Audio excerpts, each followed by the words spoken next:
السلام عليكم ورحمة الله وبركاته كسو دوادا muuqaal kale oo kooban oo aynu maanta kaga hadli doono barashada luqad cusub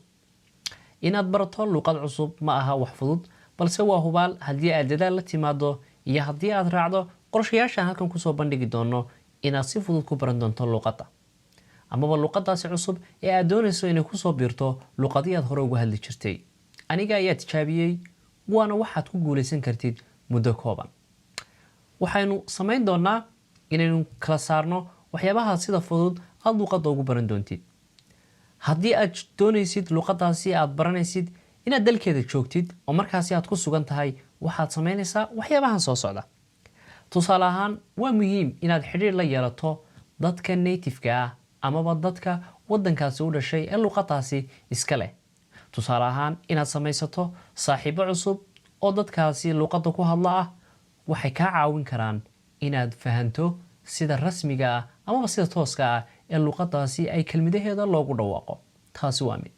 waxyaabaha kale ee muhiimka ahi waxay tahay inaad dhegaysato raadiyoyada TV-yada amaba filimada leh qoraalka hoose ee luqadaasi waddankaasi aad joogto lagaga hadlo amaba aad doonayso luqadiisa inaad barato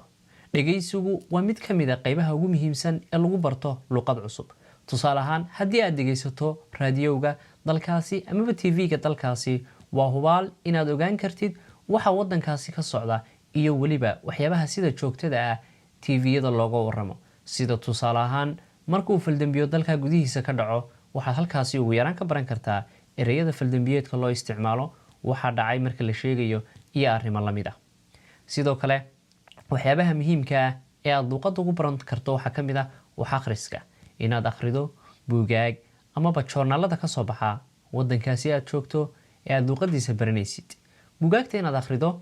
waxay fiican weliba kuwa fudud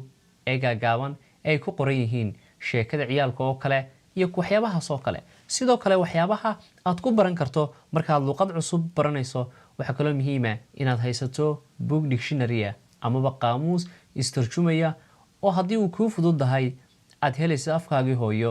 aad hesho haddii aanad helinna ay jiraan luqado kale sida tusaale ahaan dictionary ku qoran oo isturjumaya sida afka Isbaanishka oo kale iyo English isturjumaya oo kale haddii ay ku fududahay English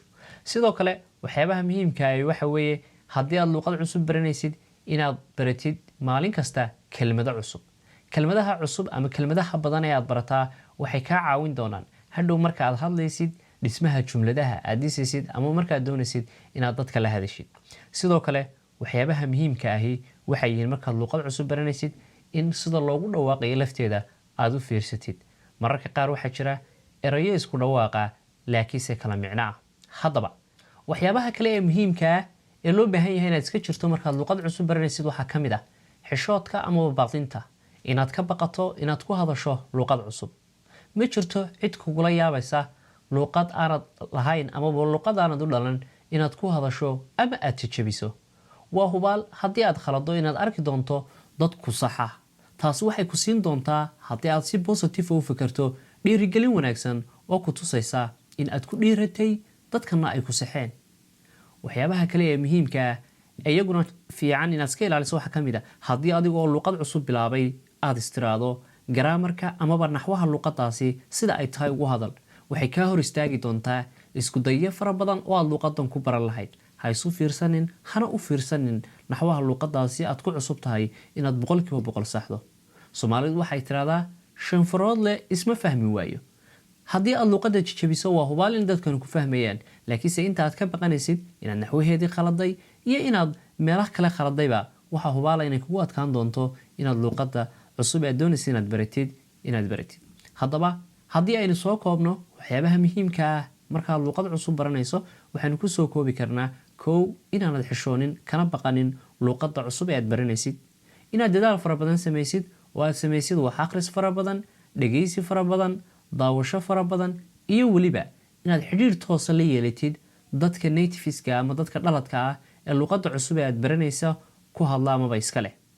taasina waxay kaa caawin doontaa inaad si wacan ugu hadashid luqadda amaba aad wax badan ka fahantid waxa kaliya aan ku soo koobi karaa waxay tahay marka luqad cusub aad baranaysid inaad mar walba niyadda u sii daysid oo aanad ka baqanin waanad ka fekerin niyo armay adkaataa luqadan aad baranaysaa. waa hubaal wax kastoo aad dadaal samayso inaad baranaysid. waa ku mahadsan tahay daawashadan. haddaad ku cusub tahay channelkan fadlan subscribe. dhammaantiin waxaan idinkaga tegayaa asalaamu calaykum waraxmatullaahi wabarakaatu.